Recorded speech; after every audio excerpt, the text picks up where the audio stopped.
예를 들어서 요셉이 노예로 팔려가는 사건이 있었습니다. 자, 요셉이 노예로 팔려가는 그 일이 진짜 문제가 됐습니까? 문제가 안 됐거든요. 또 다윗에게 어느 날 사울왕이 자기를 그렇게 핍박하는 일이 생겼어요. 과연 그게 문제가 됐는가? 문제가 안 됐거든요. 근데 우리는 그런 문제들이 나타나면 그 문제에 빠져버려요.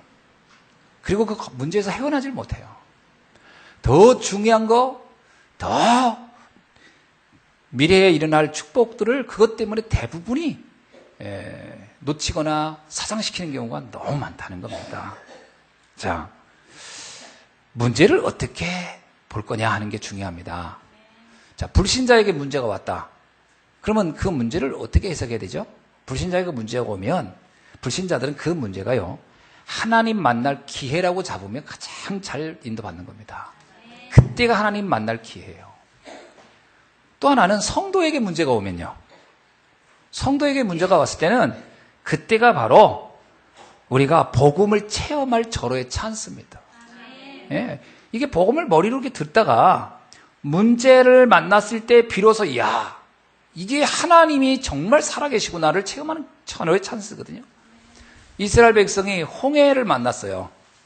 그거는 하나님이 역사하는 걸 체험할 절호의 현장이지, 아, 여기서 죽는구나 이렇게 생각하면은 착각하는 거거든요. 사명자에겐요, 사명자에겐 문제가 오면 그 문제는 오직으로 들어갈 기회입니다. 그 우리가 정말 전도자가 맞자면 이때가 바로 우리가 오직 예수 했을 때 이루어질 응답, 그냥 적당히 아니라 진짜 오직 그리스도 하면 일어날 응답을 그때 우리가 발견해야 되는 것이죠. 그래서 진짜 문제는 어디 있냐? 진짜 문제는 따로 있습니다. 진짜 문제는 따로 있어요. 뭐가 진짜 문제냐? 하나님을 떠난 문제. 이게 진짜 문제예요. 창세기 3장 문제로 우리가 사단에게 속아서 하나님을 떠나 있다면 이것이야말로 가장 심각한 문제가 아닐 수 없습니다. 이거 긁어서 근본 문제라고 하거든요. 뿌리 문제라고 하고요. 우리 교회 요 앞에 감나무가 있었는데, 안 보이죠? 그 감나무 잘라버렸어요. 왜 잘라버렸냐? 이 감나무가 언제부턴가 잎사귀도 시들시들하고 열매도 열렸다 툭툭 다 떨어지고 익지도 않았는데, 또 오늘날 보니까 한쪽은 다 말라가고 한쪽만 또 열매가 열려요. 그래서 제가 이렇게 보다가 제 뿌리에 문제가 있는가 보다. 그래서 이쪽 한쪽에 다 말라간 쪽을 다 잘라냈잖아요. 그리고 나서 제가 이제 거기다 거름을 갖다가 막 주었습니다. 주고 막 듬뿍 줬어요. 그 나무를 심은 이래 처음으로 준 거예요. 사실 거름을 15년 만에. 2000년도에 여기 교회를 졌으니까요. 그래서 거름을 듬뿍 주었어요.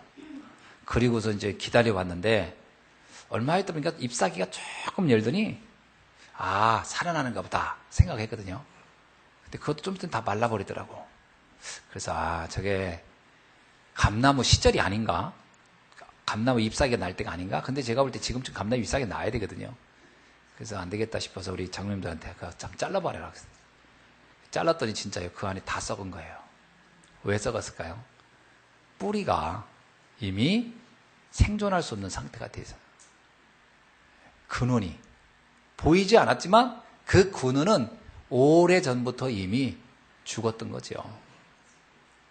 그러니까 지금 당장 그러니까 작년에도 제법 따먹지 않았습니까? 그러나 이미 뭔가 옛날 같지 않았어요. 감의 크기가 형크게 작더라고. 이미 그 이전부터 그 나무의 뿌리는 죽어가고 있었던 거죠. 뿌리, 근본. 그게 문제입니다. 지금 당장 나타나는 현상의 문제가 아니라니까요. 그래서 진짜 문제는 따로 있어요. 어디냐? 하나님을 떠난 것이 문제예요. 오늘 본문을 통해서 우리가 한번 이 부분을 좀 다시 한번 봐야 돼요. 문제가 진짜 뭐가 문제고 뭐가 가짜 문제인지 이걸 분별하는 눈이 우리에게 있어야 됩니다. 그 다음에 또 문제가 뭐냐면 창세기 6장의 문제죠. 우리가 알고 네피림 문제예요. 오로지 육신적인 것에 만약에 내 인생의 방향을 가지고 산다면 그게 당장 되는 거가 되는 게 아닙니다. 우리가 알고 있듯이 롯 보세요. 뭔가 된 줄 알았더니 된 게 아니었어요. 롯에겐 더 심각한 문제가 기다리고 있었는데 롯은 그걸 보는 눈이 없었어요. 진짜 문제는 못 보고 문제가 아닌 걸 붙잡고 우리가 잘못하면 살 수가 있습니다. 더 중요한 건 창세기 11장이죠. 성공만 하면 될 거라고 생각을 하고 그것을 향해 달려가는 사람들. 그런데 그것도 잠깐이에요. 그것도 정말 더 중요한 문제를 놓치게 되는 거거든요. 자, 그래서 우리는 모든 것을 좀 이렇게 거꾸로 볼 수 있는 눈이 열려야 됩니다. 이 거꾸로란 얘기는 뭐냐면 지금까지 내가 가지고 있던 이 눈을 좀 뒤집어서 좀 이게 역설적으로 이게 성경에서 말하는 차원에서 한번 보자는 거예요. 자, 오늘 본문을 한번 봅시다. 소돔과 고모라의 유황불로 이제 심판이 내어서 이 도성이 다 없어진 사건이거든요.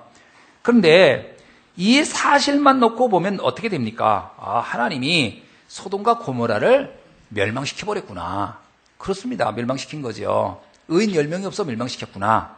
이렇게 볼 수 있어요. 이건 이제 사실이죠. 그러나 이걸 거꾸로 좀 봐가지고 진실을 한번 보면요. 진실은 어떤 거냐면 소돔과 고모라 성은 멸망을 받지 않을 수 있는 길도 있었어요.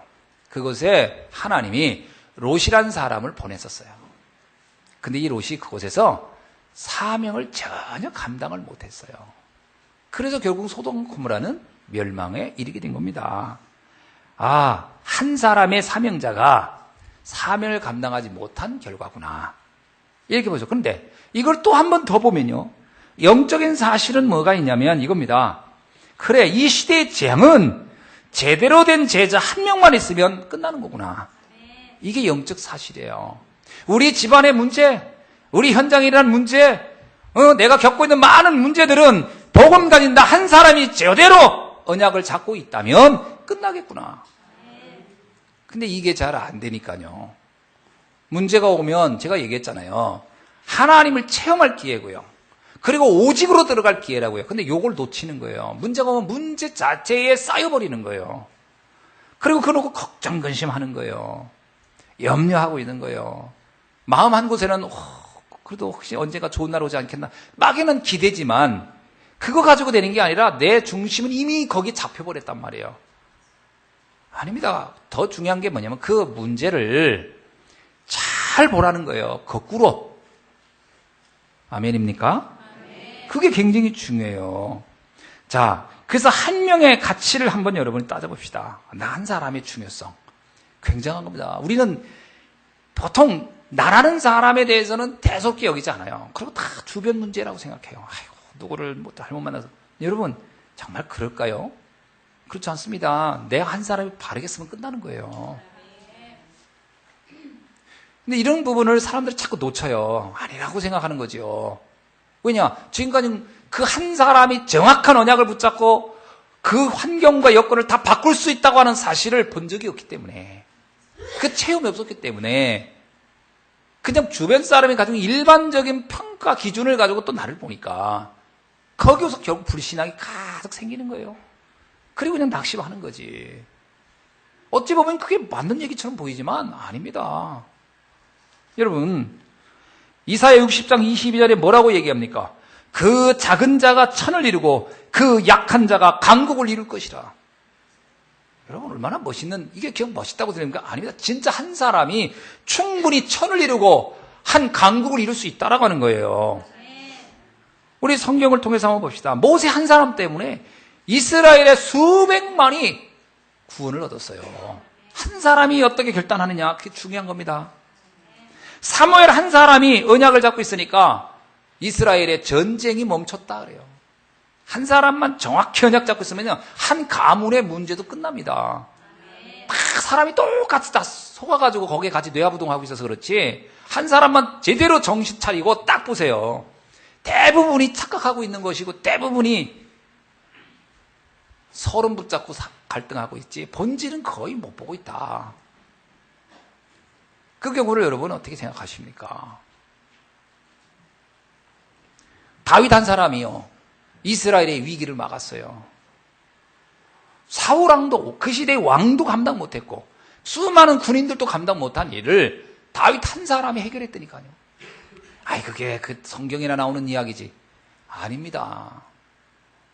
한 사람이 제대로만 눈을 뜨면 시대의 재앙을 막을 수 있는 줄로 믿습니다. 에스더 한 사람이 이스라엘이 전부 다 멸망받을 직전에 그 운명을 바꿨어요. 한 사람의 축복. 서로 인사합시다. 한 사람의 축복을 누립시다. 한 사람의 축복을 잡읍시다. 그리고 하나 더 할게요. 당신이 바로 그 사람입니다. 맞습니까? 아멘이 안 돼요? 아니, 내가 그 축복에 시조라는데 그 말이 그렇게 안 믿어지십니까? 그 말이 안 믿어지고 그 말이 감사하지 않으면 도대체 어떻게 하라는 거예요? 누가? 옆에 좀 아줌마가 와서 해주나? 아저씨가 와서 해주고? 내가 내 가문과 내 현장의 재앙을 막을 사람은 나밖에 없어요. 그 누가 해주는 게 아니라니까. 내가 그 응답의 주인공이 돼야 할 줄로 믿습니다. 자, 오늘 소돔성에 일어난 사건을 보면서 한번 시대 살리는 그 축복, 현장의 재앙을 막는 축복의 비밀을 여러분이 한번 제대로 붙잡는 날이 되길 바랍니다. 자, 소돔성은 어디냐? 소돔성은 이스라엘 나라를 보면요, 사해가 있고 사해 밑에가 갈릴리가 있고요. 그럼 뭐 다 아시죠? 그러니까 사해가 좀 더 크고 갈릴리는 좀 더 작아요. 자, 그런데 갈릴리가 있고 그 갈릴리 밑에 사해구나. 순서를 바꿨네요, 제가. 자, 근데 이 사해 바로 밑에 있는 도시가 소돔과 고모라입니다. 근데 고고학적으로도 거기엔 도시가 있었다고 나와요. 그 성이 소돔과 고모라인데 바로 이곳이 누가 살던 곳이냐? 아브라함의 조카 롯이 가서 살았던 도시예요. 원래 이 조카 롯은 어떤 사람이죠?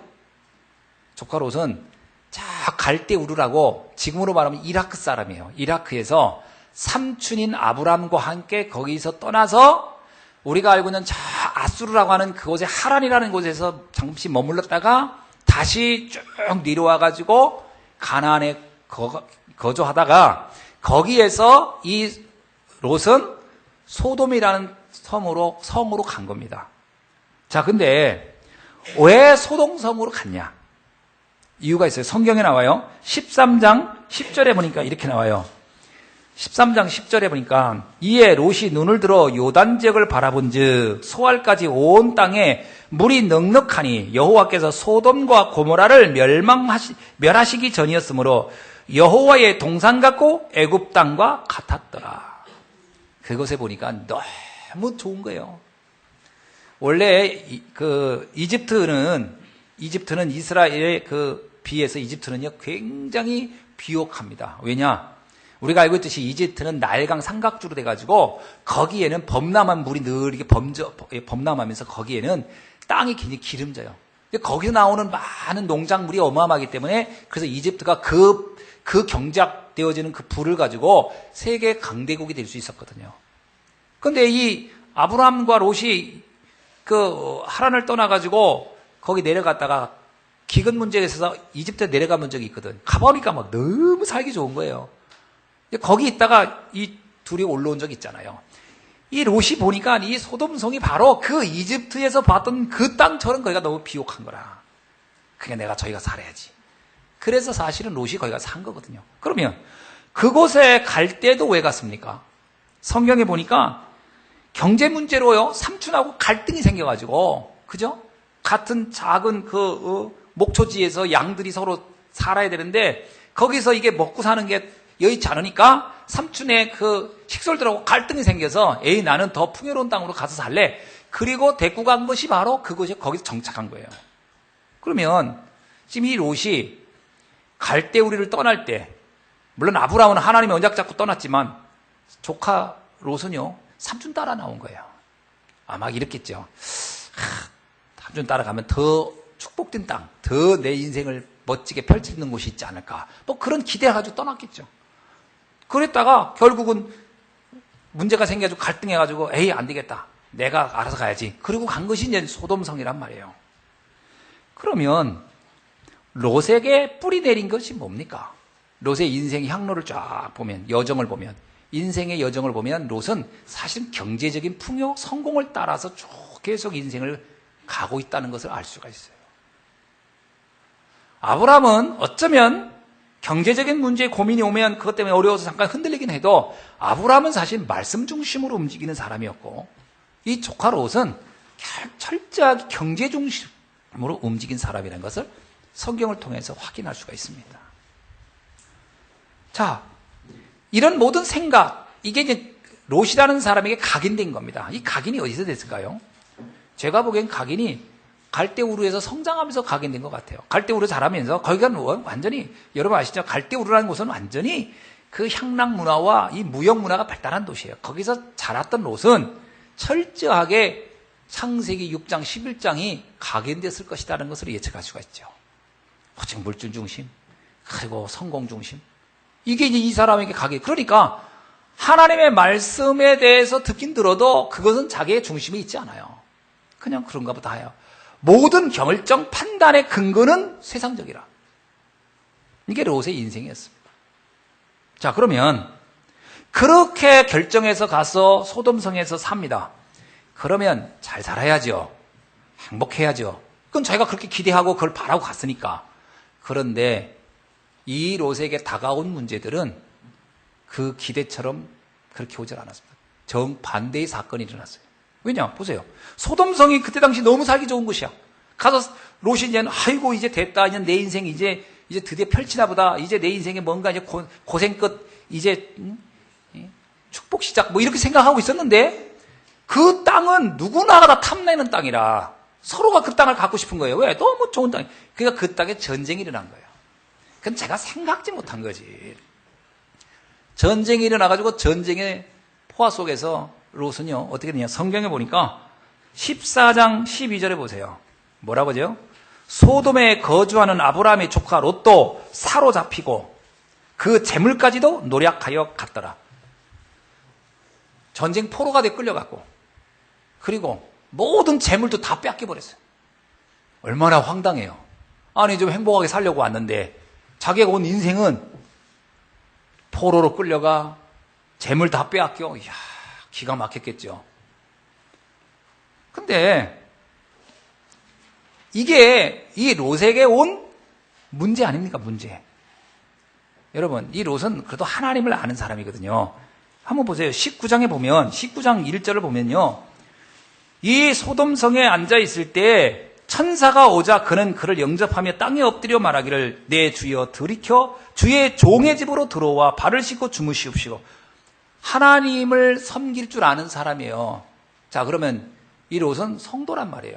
신앙인이에요. 그럼 이 롯에게 이런 전쟁에 이런 문제가 왔어. 그럼 이 문제를 어떻게 해석해야 돼요? 아까 얘기했잖아요. 불신자에게 문제는 하나님 만나는 기회고 성도에게 문제는 하나님을 체험할 기회라고. 이때 롯은 하나님을 체험할 기회였어야 돼요. 이야, 우리 삼촌은 저 허벌판에 살고 나는 여기 좋은 땅이라고 왔는데 결국 나는 여기 와서 이렇게 인생이 이렇게 꼬이는구나. 그런데 그 문제를 누가 해결해요? 삼촌이 와서 해결해 줬어요. 삼촌이 그냥 피죽도 못 먹고 와가지고 해결해 준 게 아니야. 가병 318명 데리고 와서 군사를 이끌고 와서 자기를 다 해결해 줬어요. 성경에 뭐라고 나왔냐면 이렇게 나옵니다. 한번 봅시다. 어떻게 해결했냐. 14장 16절에서 보면 모든 빼앗겼던 재물과 자기의 조카 롯을 그의 재물과 또 부녀자와 친척들을 다 찾아왔더라. 포로에서도 해방시켜줬고 그리고 재물도 다 찾아줬어요. 그때 롯이 깨달았어야 돼요. 이야, 하나님만 바라보고 산다는 것이 이런 축복이구나. 내가 세상 보고 사니까 당장은 되는 것 같은데 되는 일이 없구나. 그래, 나도 하나님 바라보고 살아야 되겠다. 이제 믿음을 회복하고 이랬어야 되거든. 이게 절호의 찬스였어요. 절호의 기회였다니까, 이 문제가. 근데 성경을 보면요, 롯은 이렇게 생각했을 거예요. 아이고, 하나님 감사합니다. 포로에서 해방되고 이제 뺏겼던 재물도 다 찾았고 됐네요. 은혜 감사합니다. 그리고 소돔으로 다시 가 살아요. 보통 신앙인들이 삶이 이렇다니까요. 문제가 오면 그 문제 해결해달라고 그래요. 해결되면 아이고 이제 이게 다 됐네. 이제 끝이요. 하나님 은혜 감사합니다. 그리고 또 옛날로 돌아가는 거예요. 달라진 건 아무것도 없어요. 그때 비로소 하나님을 바라보는 절호의 찬스인데 롯은 그 찬스를 잃어버렸어요. 보통 어떻습니까? 문제가 올 때마다요. 계속 또 문제 해결해 주세요. 또 문제 해결되면 아이고 됐네요. 좀 또 문제 또 옵니다. 아이고 문제 해결해 주세요. 또 문제 또 해결되면 아이고 됐네요. 감사합니다. 이게 우리 신앙생활이 돼서는 안 돼요. 이거는 보세요. 롯이 삼촌과 갈등이 있었던 것은 문제도 아니에요. 그죠? 삼촌의 그 하인들과 경제, 그게 문제입니까? 그건 문제가 아니지. 그거는, 진짜 문제는 나중에요. 소돔성에서 다 망해버리는데요. 사위도 죽고, 자기 부인도 죽고 다 죽습니다. 그거에 비하면 그때 삼촌하고 갈등은 갈등도 아닌 거예요. 그건 문제도 아니고. 진짜 문제는 앞으로 올 문제였어요. 롯은 그 문제를 전혀 감도 못 잡았어요. 그리고 조금 어렵다고, 힘들다고, 경제적으로 어렵다고. 그것이 내 인생 전체의 문제의 고민인 줄 알았어요. 그거 붙잡고 고민하는 거예요. 거의 신앙인들의 삶을 보면요. 눈에 보이는 그 문제 붙잡고 거기서 내 인생을 막 다 허비합니다. 정말 중요한 걸 다 놓쳐버려요. 사실은 이 롯에게는 기회가 2번, 3번 계속 왔어요.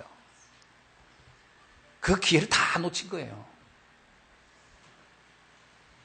어떻게 됐습니까?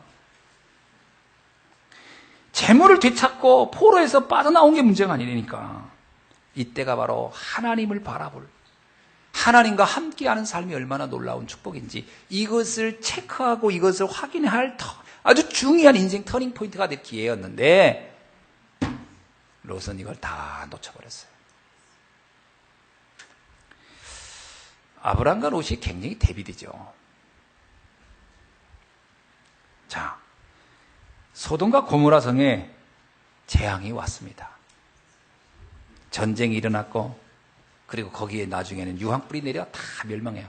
근데 이거를 자세히 보면 이건 필연적인 이유가 있었던 거예요. 그럴 수밖에 없었어요. 왜 그랬을까요? 18장 20절을 한번 볼까요? 뭐라고 써 있어요? 여호와께서 또 이르시되 소돔과 고모라에 대한 부르짖음이 크고 그 죄악이 심히 무거우니. 여기서 말하는 이 죄악이란 게 뭐죠? 성경에서 죄악이란 말할 때 이 죄는 윤리 도덕적인 문제를 말하는 게 아닙니다. 물론 그것도 당연히 따라오는 결과지만 더 중요한 건 뭐냐면 요한복음 16장 9절에 보면 그들이 나를 믿지 아니함이 죄라. 하나님을 믿지 않는 게 죄라는 거예요. 그거는 그 소돔과 고모라 성의 어린아이부터 어른에 이르기까지, 저 어린아이부터 노인들까지 전부 다 동일하게 하나님을 인정하지 않았다는 거예요. 물론 나름대로 착하게 열심히 사는 건 있었겠죠. 삶이니까. 그러나 한 가지, 하나님에 대해서는 전혀 몰랐다. 뭐 하나님이 어디 있어? 하나님 무슨 우리 인생을 책임져? 이렇게 풍요로운 곳에 우리가 잘 먹고 잘 살면 되지. 뭐 하나님이 내게 필요해? 아마 이랬을 거라는 거예요. 그 사람 전체가. 그러니까 뭐예요? 그 죄악이 무거웠다는 얘기예요. 누구 하나 영적인 것에 관심 가진 사람이 없었다 이 말이거든요. 이게 문제였던 겁니다. 영적인 것에 관심이 없는 거. 가장 심각한 문제가 뭐냐면 영적인데 무관심한 거예요. 인간은 영적 존재예요. 아멘입니까? 아멘. 우리가 육체로만 된다요? 그럼 먹고 살기만 하면 되지? 아니잖아요. 인간은 정신도 있잖아요. 정신적인 문제에 만족이 있어야 되잖아요. 그래서 뭐 평안해야 되고 내가 하고자 하는 의욕도 있어야 되고 뭔가 의지도 있어야 되고 뭔가 배워야 되고 알아야 되고 정서적으로 이게 필요하잖아요. 근데 그것만 있으면 됩니까?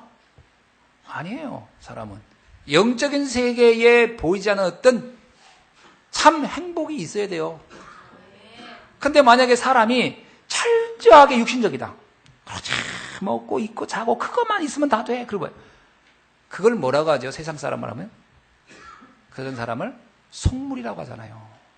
속물건성. 아이고 어쩜 이렇게 그냥 그렇지 먹고 입고 자고 그거밖에 관심이 없냐? 그럼 속물이라고 하잖아요. 그나마 세상에서도 조금 고상한 사람들은 이 세상에 뭔가 의미 있는 일, 가치 있는 일 좀 해야지. 그래서 뭐 어려운 사람 돕기도 하고 뭔가 사회에 환원도 하고 그러잖아요. 그런 사람을 가르치고 좀 사람 괜찮다 이러잖아요. 비록 자기가 희생해도, 자기가 좀 어려워도, 자기가 좀 힘들어도 그런 일을 하는 사람을 존경하잖아요. 아니 저렇게 열심히 벌어가지고 그런 걸 다 어려운 사람 나눠주고 해보세요. 욕합니까? 어이구 속물 그럽니까? 아니죠. 참 사람이 괜찮네 이러잖아요. 근데 나만 먹고 이러면 그가 아무리 부귀영화를 쌓아놓고 멋진 집을 살고서 아이고 저 속물 이러지 않습니까? 세상도 그런다니까. 근데 인간이 영적인 세계를 가지고 있는데 영적인 세계에서 전혀 감이 없다. 하나님이 보기에는요. 굳이 이렇게 축복할 이유도 없고 살릴 이유도 있겠냐 하는 거예요. 소돔과 고모라의 가장 큰 문제는 영적인데 아주 감각이 없었던 거죠. 오늘날 세상이 어떻습니까? 우리가 사는 세상 사람들 분위기 어때요? 영적인데 감각이 없어요. 그래서 이 땅에 재앙이 계속 오는 거예요. 자, 모슬렘 중동은 더 재앙이 커요. 왠지 아세요? 하나님에 대해 더 몰라. 그래서 스스로 재앙을 불러들이고 있어요. 이번에 IS가 자살폭탄 테러로 죽인 사람이 누구냐? 같은 모슬렘들이요. 자기들 죽이기 바빠요. 참, 그거 보면 야, 인간이 저렇게 어리석을 수 있구나. 어리석습니다. 자기들은 무지하게 똑똑한 줄 알지만 영적인 세계가 하나님을 알 수 없다면 재앙을 계속 불러들이는 거예요. 소돔과 고모라는 이런 재앙을 받을 수밖에 없는 근원적 문제를 가지고 있었다라는 거예요. 여러분, 시편 4절에 뭐라고 나옵니까? 악인은 그 교만한 얼굴로 말하기를 여호와께서 우리를 쳐다보겠냐? 하나님 우리를 감찰하겠냐? 그러면서 뭐라고요? 그의 모든 사상에 하나님이 없다 하느니라. 이게 악인의 대표적인 거라는 거예요. 성경이 말하는 악은 우리가 생각하는 윤리 도덕적 차원의 악을 말하는 게 아닙니다. 영적 세계가 완전히 차단된 상태. 그 세계에 대해서 무감각한 거를 악이라고 하는 거거든요. 이 결과 소돔과 고모라는 재앙이 올 수밖에. 이거를 롯이 깨달았어야 되거든요. 이야, 이 성이 인간적으로는 먹고 살기에 풍요로한 것 같아도 왜 이렇게 재앙이 끊이지 않느냐? 왜 문제가 계속 오냐? 여기에 영적인 문제 때문에 그렇고 이걸 알았어야 되거든요. 롯이 이거를 깨닫지를 못했다는 거예요. 두 번째입니다. 재앙을 막을 의인이 한 명도 없었어요. 문제는 그 사람들이 그렇게 다 타락했더라도 그 사람들이 다 하나님을 믿는 사람이 없다 하더라도 그 중에 하나님을 믿는 사람이 정말로 복음을 가지고 언약을 가진 사람이 있었다면 그 성은 멸망하지 않았을 것입니다. 여기 보니까요 32절에 보니까 그 도성에 그 큰 도성에 하나님을 믿는 사람이 10명도 없었다. 근데 제가 성경을 보면요 10명이 없었다. 아브라함은 10명 정도 있겠죠 했는데 하나님이 10명이 있으면 내가 살려주마 그랬어요. 근데 아브라함이 가만히 생각하니까 10명도 없어 보여요. 왜? 자기가 자기 조카 상태를 알거든. 자기 조카의 영적 상태를 아브라함이 딱 보니까 결국은 거기서 복음 전할 사람은 자기 조카인데 조카 영적 상태가 아니다 싶으니까 힘들겠다. 그래서 아브라함은 더 이상 얘기를 못한 겁니다. 한 명도 없었던 거예요. 어떻게 없었죠? 아브라함 조카 롯이 소돔과 고모라가 멸망할 때요. 그 사위 2명도 언약을 몰라서 저기서 죽어요. 롯이 그럽니다. 하나님이 심판할 게 떠나자. 사위 2이가 안 떠난다고 해요. 우리가 여기 좋은데 왜 떠납니까? 그 뭐야? 자기 가족조차도 복음 전하지 못했던 거예요. 롯이. 또 하나는요. 부인이 죽어요. 부인이 가서 되돌아봐가지고 소금 기둥에서 죽는 장면이 나오죠. 그 무슨 얘기죠 그게? 부인조차도 언약 전달이 안 된 거예요. 그러면 롯은 아무한테도 복음 못 전한 거예요. 상태가 어는지 알겠죠? 본인도 영적인 걸 깨닫지 못했지. 그나마 하나님은 믿었지만 이게 얼마나 중요한지 가족들한테 하나 전달 못해. 근데 나중에 딸들은 어떻게 됐을까요? 딸들하고는 어떻게 된지 아십니까? 이 딸들에게도 언약 전달을 못 해놨어요. 그 딸들은 그 시대의 문명의 그런 분위기만 알았어요. 그래가지고 아버지하고 겨우 피신해서 숨었는데 뭐라고 하냐면 우리가 후손이 없구나. 후손이 없으면 우리 나중에 어떻게 먹고 사냐. 결국 먹고 사는 문제 또 고민한 거예요. 딸들이. 아버지하고 관계해서라도 자식을 낳아야 되겠다. 그래서 나온 민족이 모압, 암몬이에요. 모압 민족과 암몬 민족은 때대로 이스라엘을 괴롭힙니다. 결국 그 딸 둘도 언약을 전혀 모르게 키웠다. 그러면 롯은요, 딸 둘, 부인, 사위, 누구한테도 언약 전달을 못했다는 거예요. 요게 소돔성이 살아날 기회가 있었는데 그 기회를 놓쳤다라는 거죠. 그래서 의인 10명이 없었다는 얘기는 한 명도 없었다는 얘기죠. 만약에, 이제 만약입니다. 역사란 만약이가 없지만, 롯이 그런 삼촌과의 사건을 겪고 나서, 그래, 하나님이 나에게 소돔성에 살게 한 데는 이유가 이거구나 깨닫고 가서 거기서 살았다면 어떤 일이 났을까요?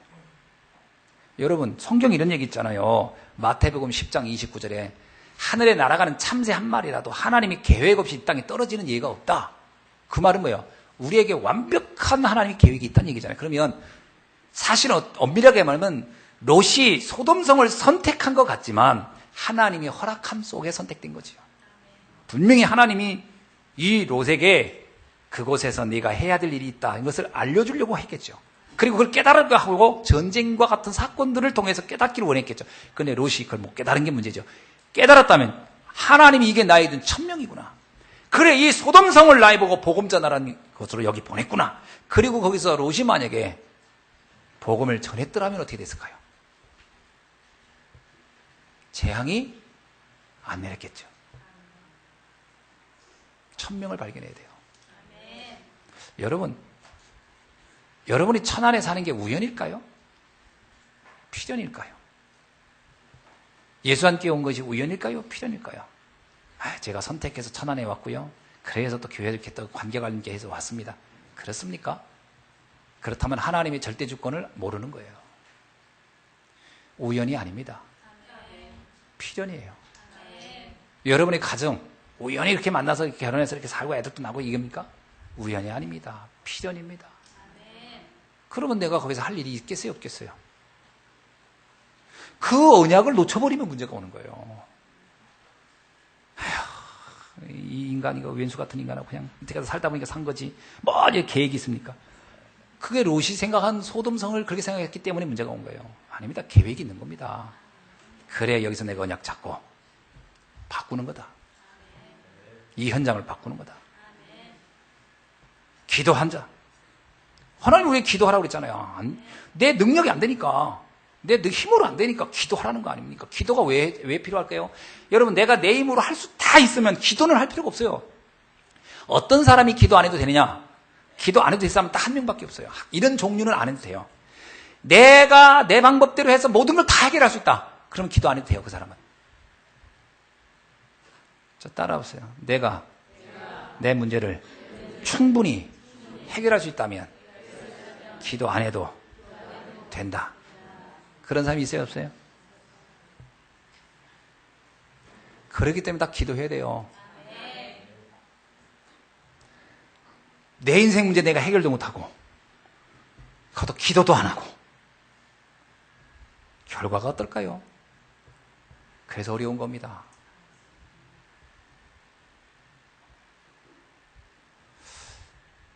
우리가 불신자들은 이런 얘기했죠.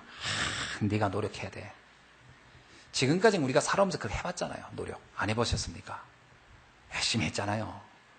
참어도 받고 사정도 해봤고, 예? 들어도 좋고 달래도 받고 다 해봤잖아요. 되든가요? 안 되잖아요. 문제는 안 된다는 거예요. 참았는데 됩니까? 그럼 울었어요. 울어서 감동 좀 받으라고. 울었더니 됩니까? 그게 찬송가 나오잖아요. 힘써도 안 되고 울어도 안 되고 눈물 많이 흘려도 안 된다고. 아무것도 안 돼요. 안 되게 돼 있다니까요. 왜냐하면 우리가 겪는 문제는 내가 노력해서 해결할 수 있는 문제들이 아니라는 거예요. 그래서 하나님 우리에게 뭐라고 줬는지, 뭘 준지 아시대요? 염려하지 말고 기도하라 그랬어요. 만약에 롯이 거기 가서 하나님, 내가 이것을 변화시키고 싶은데 힘이 없네요. 저 마음은 있는데 할 능력이 안 되네요. 그리고 기도만 했더라도요. 소돔성에는 그 재앙을 막을 사람들이 세워졌을 겁니다. 사실 롯은 애당초 아예 생각 자체를 안 해버린 거예요. 왜? 되겠어 이거? 내 사위가 변하겠어? 내 마누라가 변하겠어? 이 지긋지긋한 인간이? 다 안 된다는 거지 뭐. 그러면 다 포기한 거지. 그 포기하고 있었던 거예요 사실은. 롯의 인생은 거기서요 사실은 뭔가 막 먹고 사는 건 되는 줄 알았지만 영적으로는 다 포기하고 있었다. 영적으로 다 포기한 거예요. 자칫하면 우리 신앙생활이 그렇게 됩니다. 겨우 뭐 문제 해결되면 아우 너무 좋아하고 또 안 되면 또 포기하고. 그러니까 재앙이 어느 날 밀려올 때는 막지를 못하는 거예요.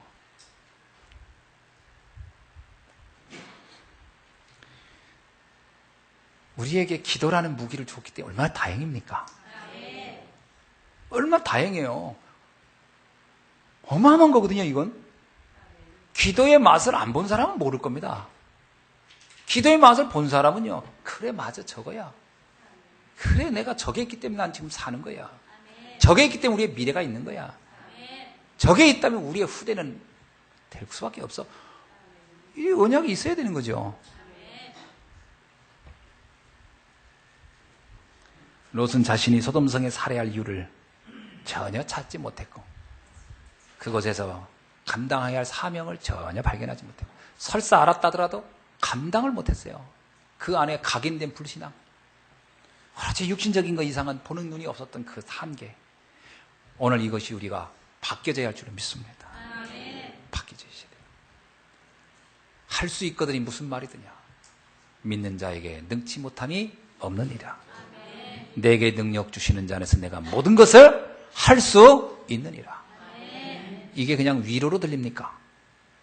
이게 그냥 성경에 있는 그냥 좋은 글귀로 이해됩니까? 아닙니다.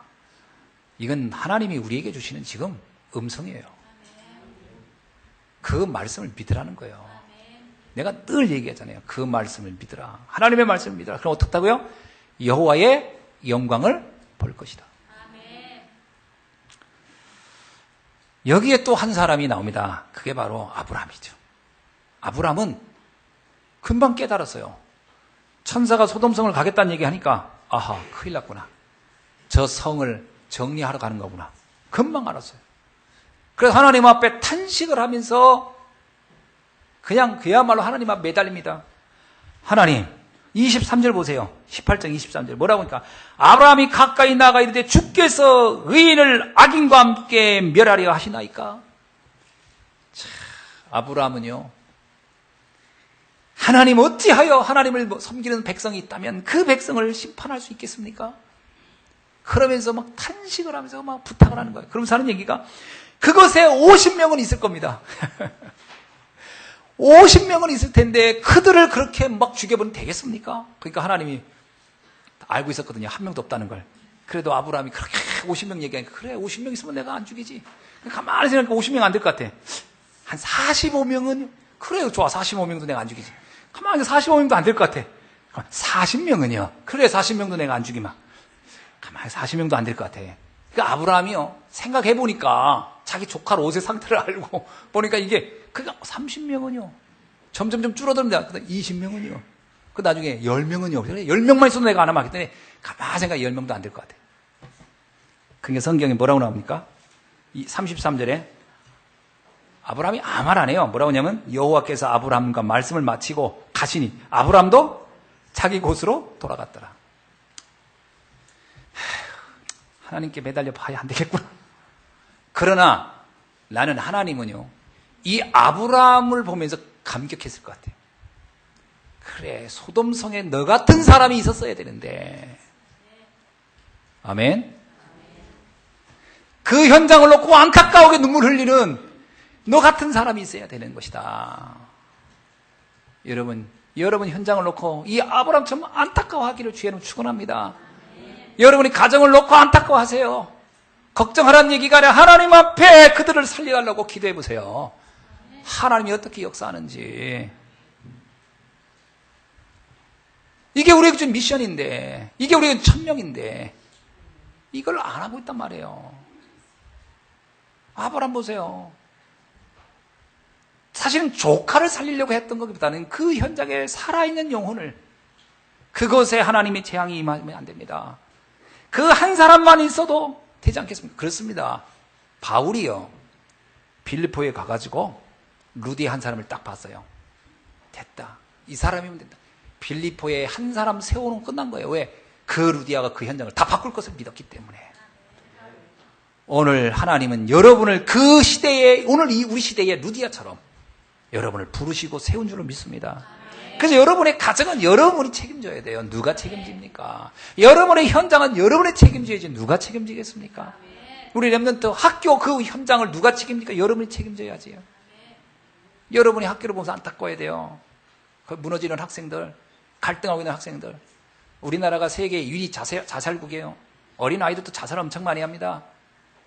그걸 보면서 가슴 아파야 돼요. 내가 이들의 이 재앙을 막을 것이다. 나라도 이것을 놓고 기도할 것이다. 그러면 그 현장의 흑암은 무너질 줄로 믿습니다.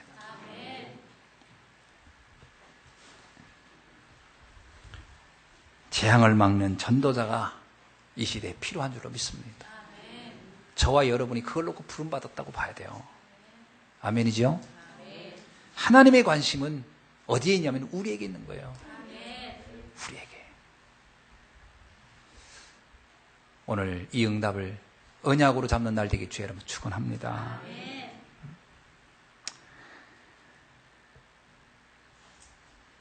말씀을 맺습니다. 마태복음 28장 18절로 20절, 사도행전 1장 8절에서 뭐라고 하냐면 너희는 가서 모든 족속에게 이 복음을 전하고 제자를 삼으라는 거예요. 가서 땅끝까지 복음 전하라. 이유가 뭐냐? 제자입니다. 어떤 제자지요? 그 현장을 놓고 안타까워하는 눈물 있는 제자. 이 세상에 계속 일어나는 있는 재앙의 원인이 뭔지를 알고 그것을 막을 제자. 그래서 흑암과 영적 전쟁을 할 제자. 여러분의 가정의 문제, 여러분의 현장의 문제, 여러분의 자녀에게 일어난 문제는 눈에 보이는 인간의 문제가 아닙니다. 소돔과 고모라에 일어난 문제는 어떤 사람의 문제가 아니에요. 영적 문제예요. 그거를 막을 수 있는 영적인 눈이 열린 제자가 있으면 됩니다. 복음은 모든 것을 막는 축복의 비밀인 줄로 믿습니다. 그래서 그리스도는 모든 문제의 해결자라. 여러분이 그 그리스도를 알고 있다면, 그 그리스도를 붙잡고 현장에 가 있고 가정을 위해 기도하고 있다면 여러분의 현장에 일어나는 모든 재앙은 떠나갈 줄로 믿습니다. 그것을 여러분이 천명으로 붙잡고 그것을 여러분이 체험할 수 있길 바라요. 체험하셔야 됩니다. 이론으로 알면 안 돼요. 이 시대의 재앙을 막는 그 한 사람, 그 한 사람을 주님은 기대하고 있어요. 오늘 이 자리에 참여한 여러분, 하나님이 그 간절한 마음을 가지고 여러분을 바라보고 있을 것입니다. 네가 나를 대신하여 가서 그 현장의 재앙을 막을 수 있겠느냐? 내가 그 한 사람의 응답을 받겠느냐? 말씀하시겠죠. 우리가 누구 때문에라고 말하기 이전에 이게 흑암의 문제요, 이걸 나보고 막으라고 하는 거구나, 이렇게 언약을 잡으셔야 됩니다. 천안에 있는 모든 문제들, 우리 학교에 있는 문제, 현장에 있는 문제, 다 문제가 아니에요. 진짜 문제가 있다면 복음 없는 게 문제예요. 영적 세계를 보지 못하는 게 문제예요. 그걸 보는 내가 있다면 이미 그 문제는 끝난 겁니다. 이 응답의 주역이 되기를 예수님의 이름으로 축원합니다. 기도하겠습니다. 하나님 감사합니다. 오늘 이 아브람과 같이 현장을 놓고 탄식하는 마음을 갖게 하시고 현장 살리는 한 사람의 응답과 축복을 누리게 하옵소서. 롯처럼 세상의 것에 각인되어서 가장 중요하고 심각한 문제를 보지 못하는 일에 세월을 낭비하는 어리석음을 범하지 않게 하시고 하나님의 언약을 붙잡고 시대 살리는 일의 주인공으로 쓰임받게 하옵소서. 오늘이 그 결단의 날이 되게 하여 주시고 오늘로 인하여 우리 가정과 가문과 우리 현장에 일어나는 모든 재앙이 영원히 떠나는 축복의 날이 되게 하옵소서. 살아계신 주 예수 그리스도의 이름으로 기도하옵나이다. 아멘.